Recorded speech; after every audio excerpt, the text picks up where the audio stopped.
아이들이 이런 질문도 할 수 있을 것 같아요. 성경을 왜 읽어야 되죠? 이런 질문도 할 수 있을 것 같아요. 옛날 얘기잖아요. 수천 년 전의 이야기고, 또 우리가 모르는 사람들의 이야기고, 또 더구나 우리나라의 이야기가 아니라 이스라엘의 이야기인데, 그 이야기를 왜 이렇게 우리가 읽어야 되고 들어야 되고 믿어야 될까? 이런 질문들을 아이들이 할 수 있을 것 같아요. 그런 질문들을 하는 것은 매우 건강한 질문이죠.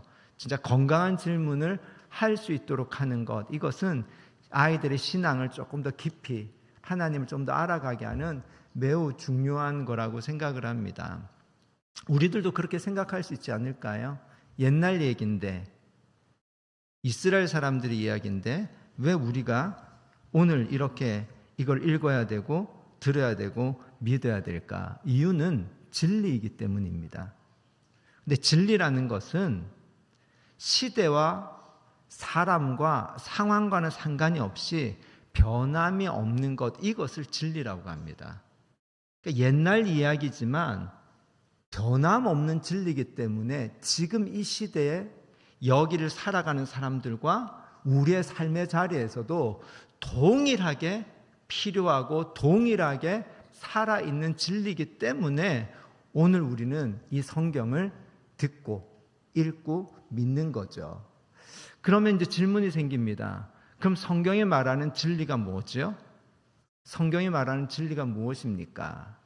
성경이 말하는 진리는요, 하나님이 우리를 향한 목적이 있고요, 하나님이 우리를 향한 열심이 있고요, 하나님이 우리를 향해서 하신 약속, 이것은 변함이 없습니다. 우리를 향한 하나님의 약속은 옛날이나 지금이나 변함이 없고, 우리를 향한 하나님의 목적과 열심도 옛날이나 지금이나 변함이 없습니다. 변함이 없는 것, 이것을 진리라고 하죠. 그러면 하나님이 우리를 향해서 하신 예나 지금이나 변함이 없는 약속, 변함이 없는 목적, 변함이 없는 열심이 뭘까? 성경은 이것을 하나님의 진리를 한 분으로 이렇게 수렴을 합니다. 그분을 우리는 예수님이라고 그러죠. 예수님 안에 이 변함없는 진리가 이렇게 수렴되는데, 그 예수님이 태어날 때 하나님이 우리를 향해서 하시는 변함없는 목적, 변함없는 약속, 변함없는 열심을 거기다가 이렇게 쫙 말씀을 하셨어요. 그 내용이 마태복음 1장 21절에서 23절에 있는 말씀인데요, 우리 그 말씀을 잠깐 함께 나누었으면 좋겠습니다. 우리 자막에 나오니까요, 같이 한번 읽어볼까요? 시작. 아들을 낳으리니 이름을 예수라 하라. 이는 그가 자기 백성을 그들의 죄에서 구원할 자이심이라 하니라. 이 모든 일이 된 것은 주께서 선지자로 하신 말씀이 이루어라 하심이니, 이르시되 보라, 처녀가 잉태하여 아들을 낳을 것이요 그의 이름은 임마누엘이라 하리라 하셨으니, 이를 번역한즉 하나님이 우리와 함께 계시다 함이라. 아멘. 예수님이 태어날 때 하나님이 예수님의 이름을 먼저 알려주신 내용이에요. 요셉이 아이를 요셉이 아이를 가진 게 아니죠. 요셉의 약혼녀 마리아가 결혼도 하기 전에 임신을 한 거예요. 그러니까 이 요셉은 마리아가 부정한 일을 한 줄 알고 파혼을 하려고 하는데, 하나님이 천사를 통해서 요셉에게 뭐라고 말씀하셨냐면 파혼하지 말라라는 거예요. 그러면서 네 약혼녀 마리아는 부정한 일을 통해서 임신을 한 것이 아니라 성령으로 임신을 한 건데 아이를 낳을 거다. 근데 그 아이를 이름을 지어주셨어요. 예수라는 이름을 지어주신 거예요. 근데 예수라는 이름의 뜻이 뭐냐면요, 자기 백성을 죄에서 구원한다, 죄에서 구원한다, 이것이 예수라는 이름이거든요. 그러면 하나님이 이 예수라는 이름을 지을 때 하나님의 마음, 목적, 열심이 담겨져 있지 않겠습니까? 하나님이 우리를 향한 목적이 지금 뭐라는 거죠? 우리를 죄에서 구원하는 것, 이것이 하나님의 변함없는 목적이자 열심이라는 거예요. 근데 죄라고 하면 우리는 흔히들 나쁜 짓을 저지르는 것을 죄라고 생각을 하는데, 물론 그것도 포함이 되지만 성경에서 죄라고 하는 것은요, 하나님과 우리의 관계가 단절되는 것, 하나님과 우리의 관계가 끊어지는 것, 하나님과 우리가 분리되는 것, 이것을 죄라고 합니다.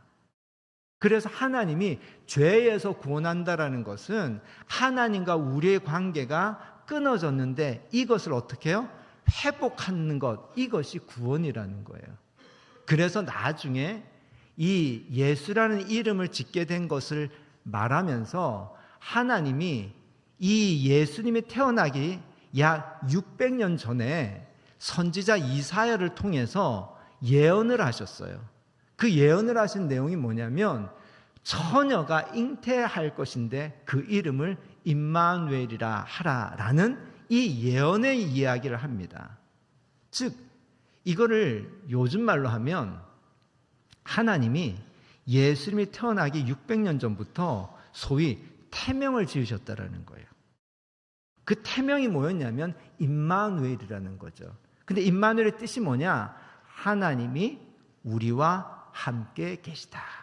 함께 따라해 볼까요? 임마누엘. 하나님이 우리와 함께 계시다. 태명을 짓는다라는 것은 부모의 마음과 소망에 담겨져 있는 거잖아요. 그러니까 하나님의 소망, 변함없는 목적은 무엇이었냐면 우리와 함께 하시는 것.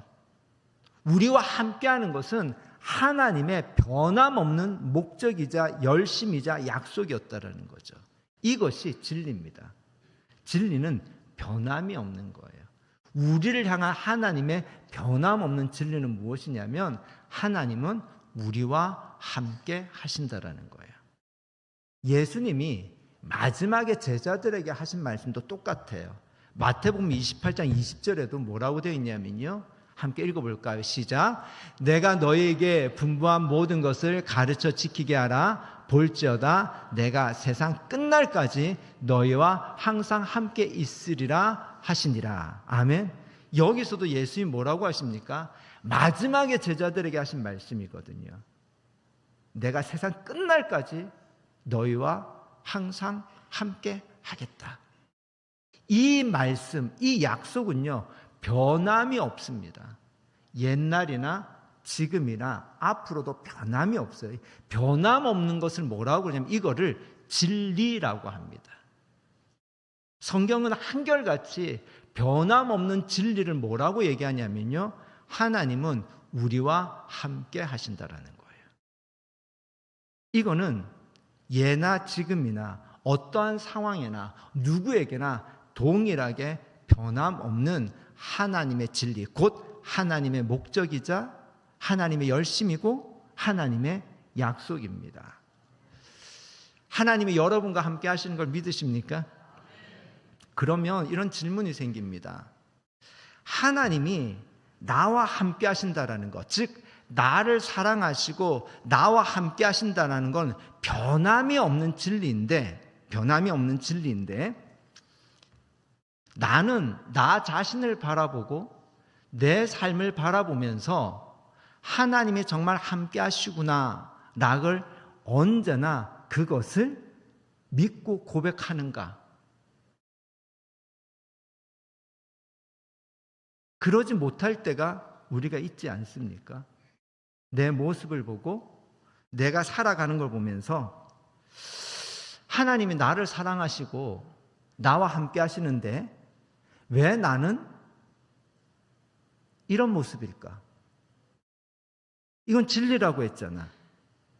하나님이 나를 사랑하시고 나와 함께 하신다는 건 진리라고 하는데 왜 내 삶은 왜 이렇지? 하나님이 나를 사랑하시고 나와 함께 하시는데 왜 나에게 이런 불행이 일어났지?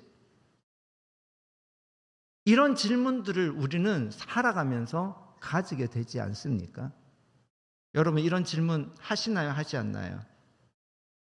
아무 대답을 하지 않으시네요. 저만 하는 건가요? 요즘 저는 속회를 이렇게 신방을 하고 있습니다. 속회원들의 삶의 이야기, 신앙의 이야기를 쭉 들으면서 때로는 가슴이 정말 먹먹할 정도로 마음이 되게 아프고 저도 어떤 대답을 할 수 없을 정도의 그런 수수께끼 같은 신앙의 어떤 고민을 안고 있는 이야기를 듣습니다. 그러면서 속에서 저도 하나님께 질문을 하게 되죠. 하나님 왜죠? 하나님은 변함없는 진리 사랑하시잖아요. 하나님은 변함없는 진리 함께 하시잖아요. 근데 왜 집사님에게, 왜 우리 권사님에게 이런 일들이 일어납니까? 왜 이런 삶을 겪고 있습니까? 라는 질문이 쑥쑥 올라옵니다. 왜 이런 일들이 일어날까? 그러면서 질문이 생기는 거죠. 진리는 변함이 없는데, 그래서 하나님이 나를 사랑하시고 하나님이 나와 함께하는 건 변함이 없는데 왜 우리는 우리 자신의 모습과 삶에서 하나님이 함께하는 것을 발견하지 못할까? 하나님이 나를 사랑하시는 것을 내가 왜 발견하지 못할까? 그 이유 중에 하나가 오늘 여러분하고 나누고 싶은 그 단어가 저는 그 이유가 공식, 즉 우리가 어떤 공식을 가지고 있는 것 같다라는 것을 발견했어요. 내가 학습되어져 있고 그리고 내가 기대하고 있고 세상이 말하는 어떤 공식, 그 공식이 있어서 우리가 정말 하나님의 사랑을 발견하지 못하게 되는 그런 경우가 많은 것 같아요. 어떤 공식일까요? 이런 공식이요. 하나님이 나를 사랑하시고 하나님이 나와 함께 하시면 나는 언제나 좋은 일만 일어난다. 근데 여러분, 이거는 우리가 소망하는 거지만 정말 우리 가운데 좋은 일만 일어납니까? 알 수 없는 수수께끼 같은 고난과 불행도 일어나잖아요. 공식, 우리가 학습되어져 있고 우리가 기대하는 공식이라는 눈으로 내 자신을 보고 내 삶을 바라볼 때 우리는요, 하나님이 나를 사랑하신다라는 이 진리가 무너지는 경험을 하게 됩니다. 그리고 그것에 대해서 혼란스러운 경험을 하고 있어요. 근데 이 일이 우리에게만 일어나는 것이 아니라 사실은 예수님 때도 일어났더라고요. 가끔씩 아주 초보적인 신학적 질문을 할 때가 있습니다. 만약에 예수님이 지금 내가 살고 있는 이 시대에 예수님이 다시 오신다면 나는 예수님을 알아볼 수 있을까? 라는 질문을 하게 되죠. 여러분, 예수님을 알아볼 수 있을까요? 예수님 당시에 예수님이 오셨을 때 많은 사람들이 예수님을 알아보지 못했습니다. 그렇다고 한다면 지금도 많은 사람들이 사실은 예수님을 알아보지 못할 거라는 거예요. 근데 그 이유가 무엇이냐면 오늘 여러분하고 나누고 싶은 단어입니다. 공식을 우리가 가지고 있기 때문입니다. 세상은 끊임없이요, 진리가 아니라 어떤 공식을 만들어내고 그 공식으로 세상을 바라보게 되면서 진리로 보지 못하고 공식으로 신앙과 삶을 해석하게 만드는 거죠. 실제로 공식을 의도적으로 만든 사람들이 있었습니다. 예수님이 십자가에서 죽으실 때는요, 그 예수님의 죽음을 이렇게 뒤에서 음모를 꾸며가지고 예수님을 십자가에서 죽도록 이렇게 주도한 세력들이 있었습니다. 그 세력이 어떤 세력이었냐면 대제사장과 이 서기관들, 이런 사람들이 예수님을 십자가에서 죽도록 유도를 했습니다. 왜 그랬냐면요, 예수님을 재판에 넘길 때 죄목이 무엇이었냐면 반역죄였어요. 유대인의 왕이었어요. 그러니까 로마의 황제에 대해서 반역했다라는 제목으로 이들을 예수님을 고소해서 빌라도라는 총독에게 이 고소해서 재판에 넘겼는데 빌라도 입장에서는 재판을 쭉 해보니까 예수님으로부터 죄를 찾지를 못한 거예요. 그래서 죄가 없다라고 했습니다. 근데 그때 이 대제사장하고 이 주동하는 사람들이 군중들을 선동해가지고 십자가에 못 박아라, 예수를 십자가에 못 박으라고 선동을 했어요. 선동을 해서 결국은 예수님을 십자가에서 못 박혀서 죽게 만들었습니다. 근데 왜 이들이 예수님을 굳이 그냥 죽일 수도 있는데, 다른 방법도 있는데 왜 굳이 십자가에 못 박아 죽여라고 선동을 했을까? 이유가 있었습니다.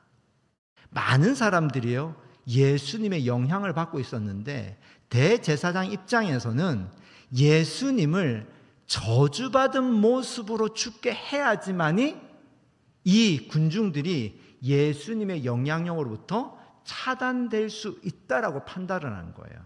그래서 어떻게 하면 예수라는 사람을 죽여야 되는데 그냥 죽이는 것이 아니라 사람들에게 어떤 공식으로 딱 이 사람은 저주받은 자이다, 이 사람의 죽음은 저주받은 자의 죽음이다 라고 어떻게 만들 수 있을까라고 고민을 했는데요, 그 공식을 적용시킬 수 있는 율법의 구절이 있었어요. 그게 신명기 21장 22절과 23절입니다. 신명기 21장 22절과 23절은 뭐라고 되어 있냐면 이런 말씀이 있어요. 함께 읽어볼까요? 시작. 사람이 만일 죽을 죄를 범함으로 내가 그를 죽여 나무 위에 달거든 그 시체를 나무 위에 밤새도록 두지 말고 그날에 장사하여 내 하나님 여호와께서 내게 기업으로 주시는 땅을 더럽히지 말라. 나무에 달린 자는 하나님께 저주를 받았음이니라. 나무에 달린 자는 하나님께 저주를 받았습니다. 이 말입니다. 이건 율법의 공식이에요. 그래서 예수님을 죽이는데 어떻게 죽여야 되냐면 나무에 매달아 죽이는 것, 이것이 대제사장의 음모였던 거예요. 그래서 예수님이 십자가에서 죽었다라는 것은 사람들에게 어떤 공식적인 메시지를 보여주는 거냐면 예수는 하나님으로부터 저주받은 자이다 라는 메시지를 준 거예요. 그러니까 사람들이 어떻게 되겠어요? 이전까지 갈릴리에서 병자들을 고치고 하나님 나라의 복음을 가르치고 그렇게 많은 사람들이 예수님을 따랐는데 예수님이 이제 어떻게 죽었냐면 십자가는 나무에 매달려 죽으니까 사람들 안에 율법의 공식이 있었던 거예요. 나무에 매달린 자는 하나님께 저주받은 자다라는 공식이 있으니까 그 공식으로 누구를 보냐면 예수님을 본 거죠. 그러니까 예수님을 어떻게? 예수님이 이전까지 활동을 다 했던 것, 모든 가르침, 그것이 다 부정되어지고 예수는 하나님께 저주를 받은 자이다 라는 공식에 예수님을 가둬버린 거죠. 그래서 많은 사람들이 예수님의 죽음으로 인해서 실망을 했습니다. 멀리 찾을 것도 없어요. 제자들이 그랬습니다. 제자들이 예수님의 죽음을 보면서 우리 예수님은 결국 끝이 이런 죽음, 저주받은 자의 죽음이었구나 라고 제자들도 그 공식에서 벗어나지 못하고 실망하고 배신하고 예수님을 떠나기도 했던 것이 제자들이었어요. 우리에게도 진리, 즉 하나님은 분명히 우리를 사랑하시고 우리와 함께 하시는데 우리가 그것을 알아보지 못하는 공식이 우리 안에도 학습되어져 있고 내재되어져 있고 세상은 끊임없이 우리에게 어떤 공식을 입히냐면요, 마치 대제사장의 음모처럼 하나님은 너를 사랑하지 않아, 하나님은 너와 함께하지 않아 라고 그렇게 주는 어떤 공식을 우리에게 계속 주입시키고 있다는 겁니다. 어떤 공식일까요? 단순합니다. 하나님이 나를 사랑하고 하나님이 나와 함께하면 나에게는 어떤 나쁜 일도 일어나지 않아, 어떤 불행한 일도 일어나지 않아 라는 이 공식을 우리에게 자꾸 주입을 시켜요. 그래서 이 공식이 주입되면 우리가 어떤 결론에 이르게 되냐면 이런 결론에 이르게 됩니다. 나에게 어떤 나쁜 일이 일어났어요. 나에게 어떤 불행한 일이 일어났어요. 그럼 우리는 이 공식에 의해서 어떤 결론을 가지게 되죠? 하나님은 나를 사랑하지 않는구나. 하나님은 나와 함께 하지 않는구나. 그래서 그것이 내 스스로에게 적용될 때 몸이 아팠어요. 아, 내가 몸이 아픈데 하나님이 나를 사랑하지 않아서 이렇게 몸이 아픈 거구나. 기도를 했어요. 응답이 되지 않아요.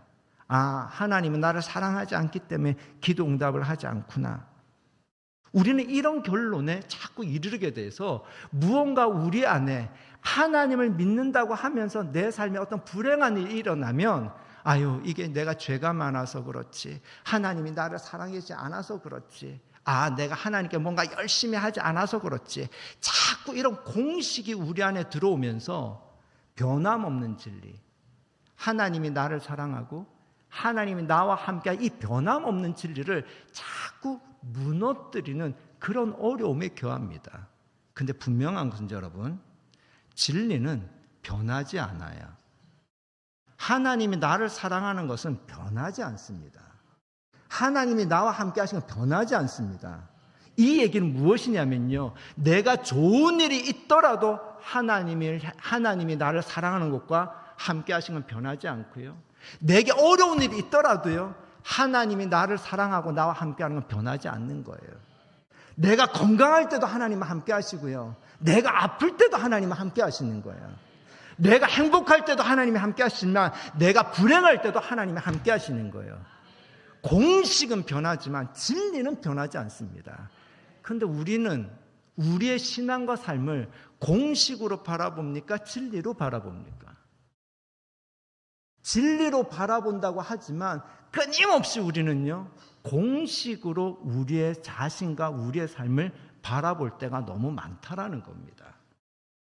사도행전에 보면요, 베드로와 야고보가 이 헤롯 아그리빠라는 이 왕에 의해서 투옥당하는 내용이 나옵니다. 근데 그 이야기에 보면요, 우리 안에 굉장히 궁금한 질문이 생깁니다.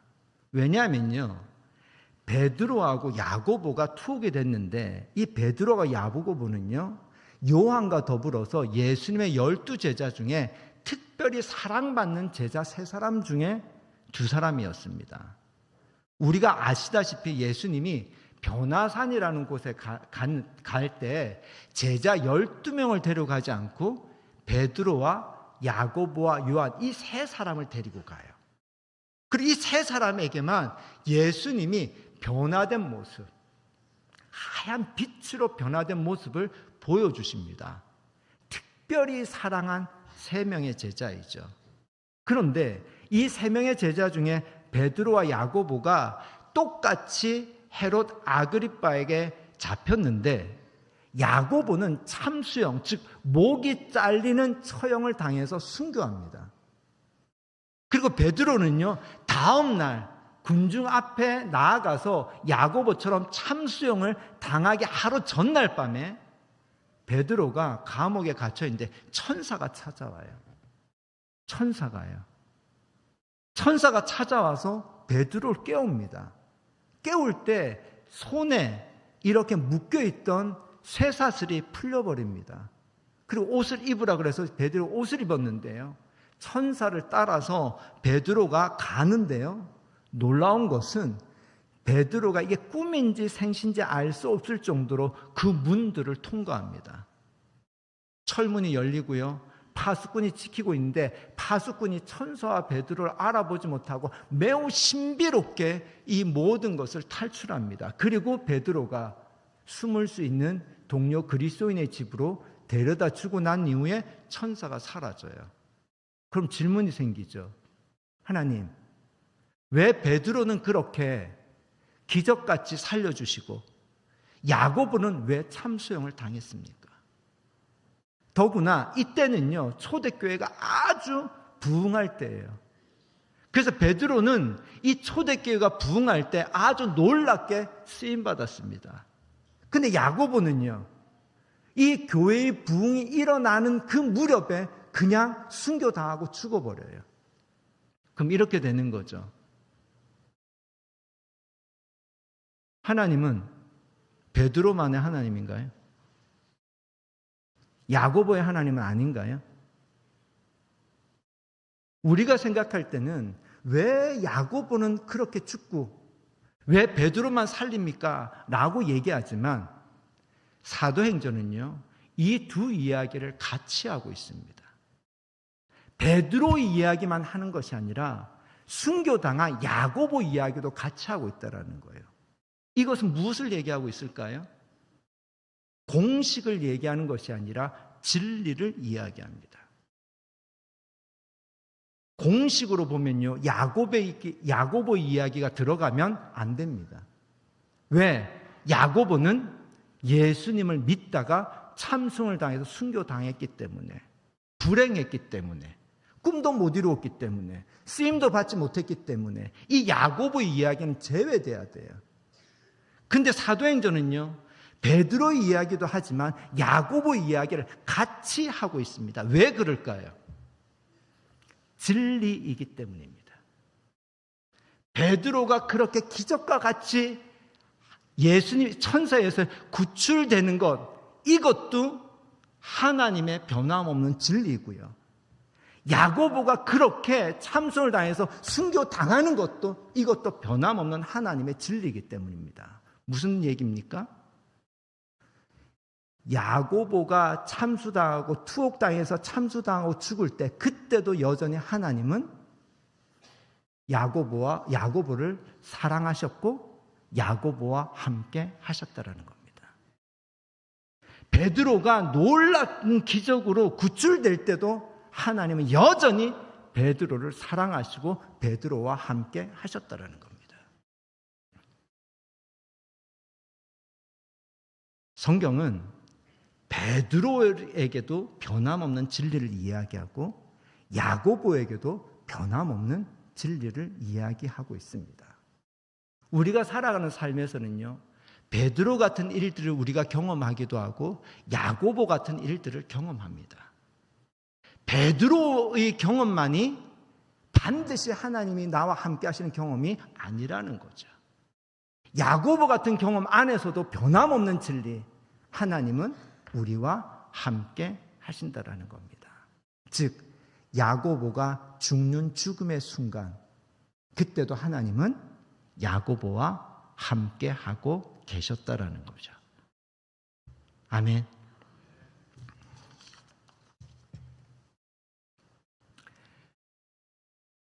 진리는 변하지 않습니다.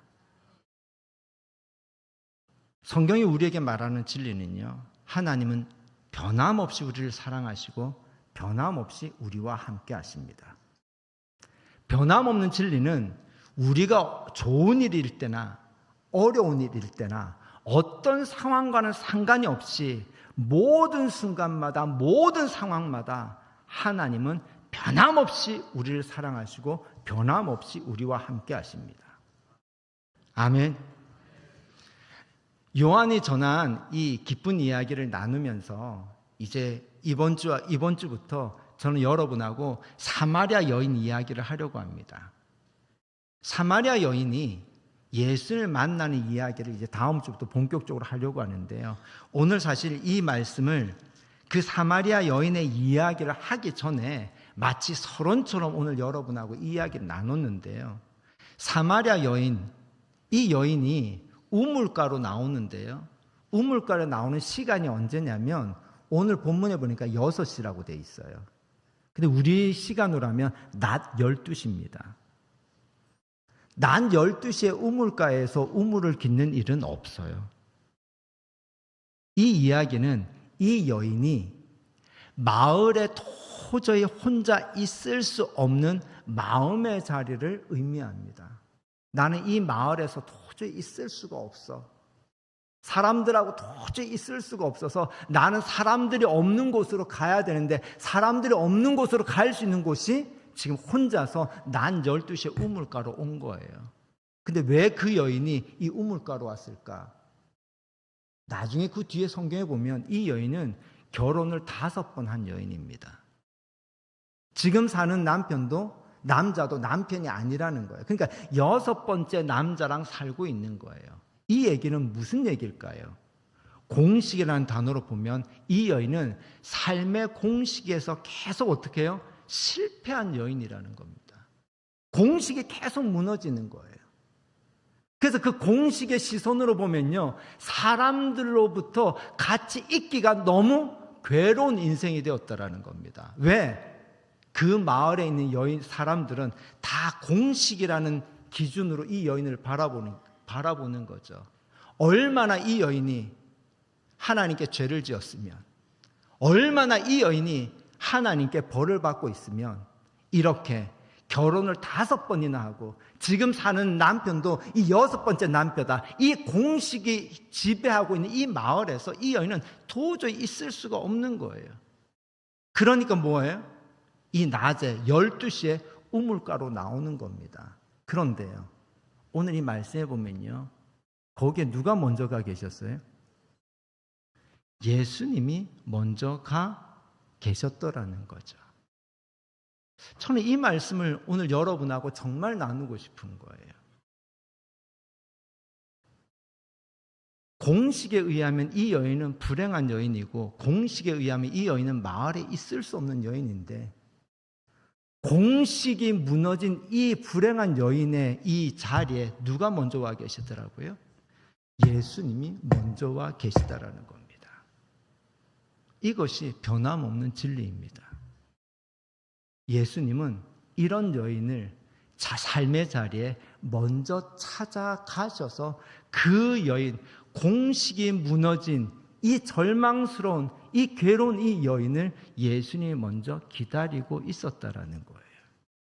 그런 의미에서 본다면 우리가 정말 예수님을 만나는 경험, 하나님이 나를 사랑하시고 나와 함께 하신다는 이 변함없는 진리를 만날 때는 언제냐면요, 바로 내 삶의 공식이 정말 무너졌을 때, 그때 정말 변함없는 진리, 하나님은 이런 나도 사랑하시고 이런 내 삶 가운데도 하나님이 여전히 함께 하시구나, 이 하나님을 만날 수 있습니다. 아멘. 공식으로 삶을 보는 것이 아니라, 공식으로 나를 보는 것이 아니라 진리, 나를 사랑하시고 나와 함께 하신다는 이 진리로 우리 자신과 우리의 삶을 바라볼 수 있는 저와 여러분이 되었으면 좋겠습니다. 아멘. 우리 함께 이 시간에 말씀을 붙들고 잠깐 기도할까요? 오늘 여러분이 이 말씀을 통해서 여러분에게 주시는 하나님의 음성, 어떤 음성을 들으셨습니까? 여러분은 공식을 구하십니까? 진리를 구하십니까? 여러분은 여러분의 자신과 여러분의 삶을 공식으로 바라보십니까? 아니면 진리로 바라보십니까? 여러분은 기도하실 때 공식으로 기도하십니까?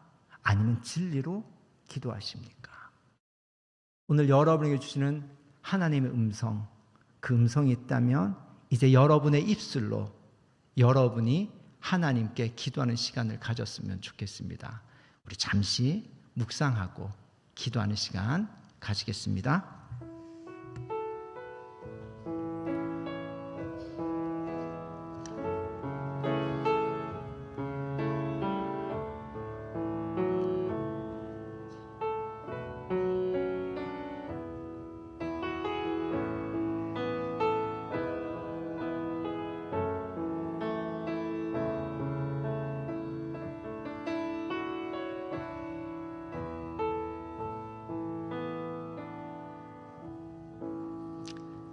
하나님이 나를 사랑하시고 나와 함께 하시는 것은 변함없는 진리임을 고백합니다.